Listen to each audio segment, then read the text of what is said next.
जय श्री कृष्ण।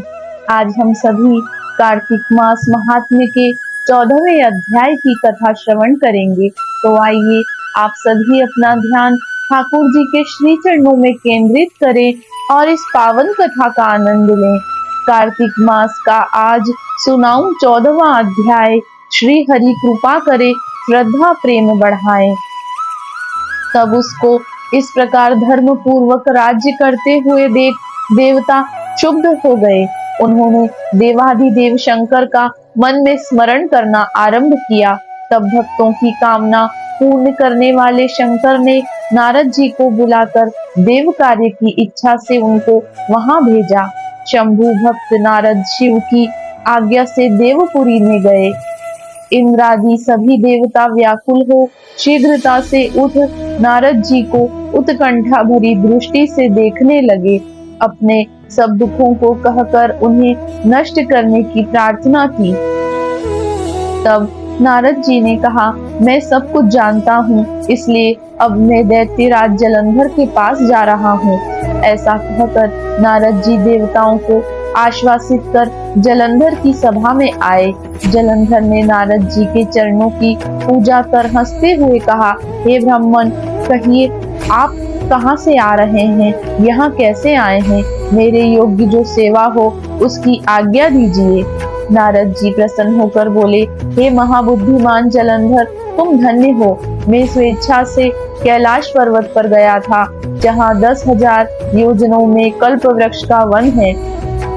वहां मैंने सैकड़ों कामधेनुओं को विचरते हुए देखा तथा यह भी देखा कि वह चिंतामणि से प्रकाशित परम दिव्य, अद्भुत और सब कुछ सुवर्णमय है। मैंने वहां पार्वती के साथ स्थित शंकर जी को भी देखा, जो सर्वांग सुंदर, गौरवर्ण, त्रिनेत्र और मस्तक पर चंद्रमा धारण किए हुए हैं। उन्हें देखकर मुझे बड़ा आश्चर्य हुआ कि इनके समान समृद्धिशाली त्रिलोकी में कोई है या नहीं। है दैत्येंद्र, उसी समय मुझे तुम्हारी समृद्धि का स्मरण हो आया और उसे देखने की इच्छा से ही मैं तुम्हारे पास चला आया हूँ। यह सुन जलंधर को बड़ा हर्ष हुआ। उसने नारद जी को अपनी सब समृद्धि दिखला दी। उसे देख नारद जी ने जलंधर की बड़ी प्रशंसा की और कहा कि निश्चय ही तुम त्रिलोकपति होने के योग्य थे। ब्रह्मा जी का हंस युक्त विमान तुम ले आए हो और धुलोक, पाताल और पृथ्वी पर जितने भी रत्न आदि हैं, सब तुम्हारे ही तो हैं। ऐरावत, उच्चैश्रवा घोड़ा, कल्प वृक्ष और कुबेर की निधि भी तुम्हारे पास ही है। मणियों और रत्नों के ढेर भी तुम्हारे पास लगे हुए हैं।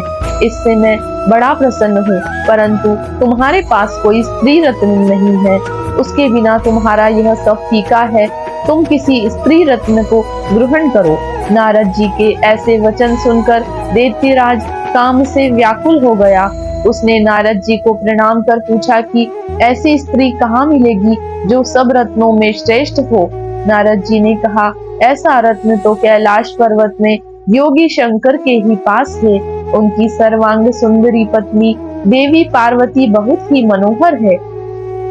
उनके समान सुंदरी मैं किसी को नहीं देखता। उनके उस रत्न की उपमा तीनों लोकों में कहीं नहीं है। देवर्षि उस दैत्य से ऐसा कहकर देव कार्य करने की इच्छा से आकाश मार्ग से चले गए। कार्तिक मास महात्म्य 14वां अध्याय समाप्त। बोलिए कृष्ण कन्हैया लाल की जय।